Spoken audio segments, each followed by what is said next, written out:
ইদানিং সোশ্যাল মিডিয়ায় বিভিন্ন ভিডিওতে দেখা যাচ্ছে যে সামরিক বাহিনীর লোকজন বিভিন্ন লোকজনকে বিভিন্ন রকমের শাস্তি দিচ্ছে। এখানে তাদের সাথে অনেক সময় সিভিলিয়ানদেরও দেখা যাচ্ছে।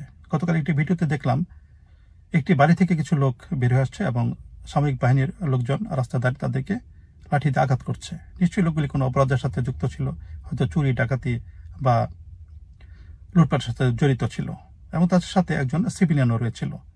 সেই লোকটিকে দেখলাম সে যাকে সামনে পাচ্ছে তাকে মারছে, একেবারে দৌড়ে গিয়ে উন্মাদের মতো সবাইকে আঘাত করছে।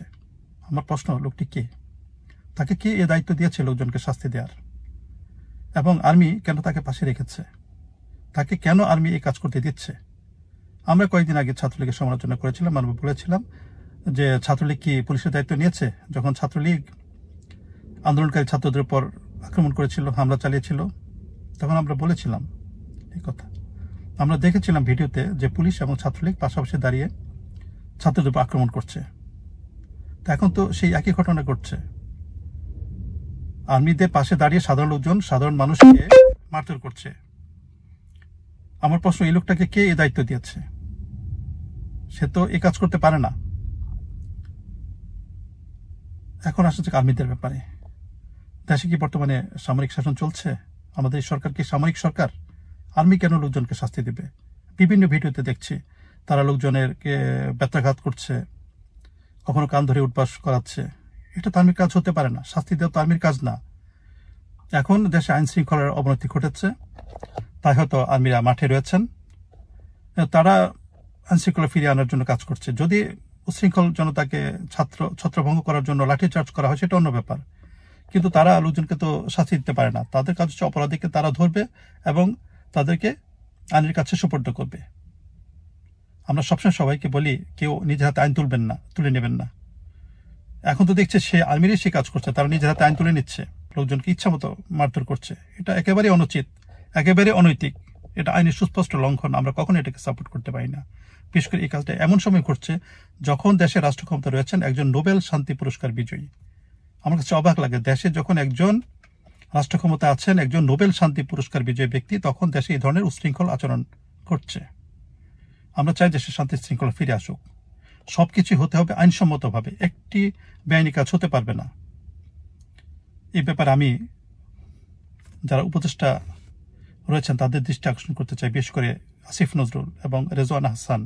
তারা দুজনেই আইন বিষয়ে পড়াশোনা করেছেন, তারা আইনের বিষয়টা ভালো বোঝেন। তারা বিভিন্ন সময়ে বিভিন্ন টক শোতে এবং বিভিন্ন সেমিনারে তারা এইসব নিয়ে বক্তব্য দিয়েছেন এবং আমরা তাদের কাছ থেকে অনেক কিছু জানতে পেরেছি। আসিফ নজরুল অবশ্যই মানবাধিকার বিষয়টা ভালো বোঝেন, তিনি খুবই চমৎকার বলেন, তার পড়াশোনা অনেক যথেষ্ট। কিন্তু এখন তিনি উপদেষ্টা হয়েছেন, তিনি কেন এই বিষয়ে মুখ খুলছেন না? তিনি কেন চুপ রয়েছেন? বর্তমানে যিনি স্বরাষ্ট্র মন্ত্রণালয়ের দায়িত্বে আছেন তিনি হয়তো অনেক কিছু বুঝবেন না, তিনি সামরিক বাহিনী থেকে এসেছেন। কিন্তু আইনের শিক্ষক আসিফ নজরুল, তিনি তো আইনের লঙ্ঘন, মানবাধিকার সবকিছুই যথেষ্ট ভালো বোঝেন। এ বিষয়ে তার প্রচুর জ্ঞান রয়েছে।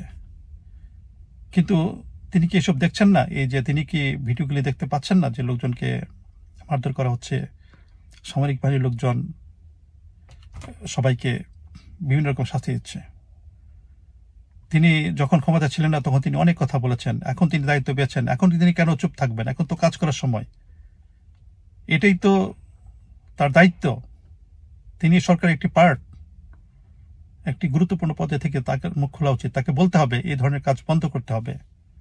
আমরা চাই প্রত্যেকটা অপরাধের শাস্তি হোক, কিন্তু প্রত্যেকটা ঘটনা ঘটতে হবে আইনসম্মতভাবে। অনেকে তো বলবেন যে এই ছাত্রলীগ মার খাচ্ছে, অনেকের কাছে তো ভালো লাগবে, কিন্তু না, এটা কোনো যুক্তি হতে পারে না। আইন সবার জন্য সমান। যদি কেউ অপরাধ করে থাকে তার আইন অনুযায়ী শাস্তি হবে, কিন্তু আইনের বাইরে কোনো কিছু করতে দেওয়া যাবে না। কোনো ধরনের অনৈতিক, কোনো ধরনের বেআইনি কাজ আমরা চাই না। আমরা চাই দেশে শান্তি শৃঙ্খলা ফিরে আসুক, দেশে শান্তি আসুক, আইন শৃঙ্খলার উন্নতি ঘটুক, কিন্তু অনৈতিকভাবে না। একটা লোকও যেন বেআইনিভাবে শাস্তি না পায়। সবাইকে সমান সুযোগ দিতে হবে। আমরা আশা করি সরকার উপদেষ্টারা যথেষ্ট গুণী ব্যক্তি, তারা অনেক কিছুই বোঝেন, অনেক জ্ঞান আছে তাদের, তারা এই বিষয়ে পদক্ষেপ নেবেন। প্রত্যেকটা ঘটনায় ঘটতে হবে আইন অনুযায়ী, আইন মেনে। ধন্যবাদ।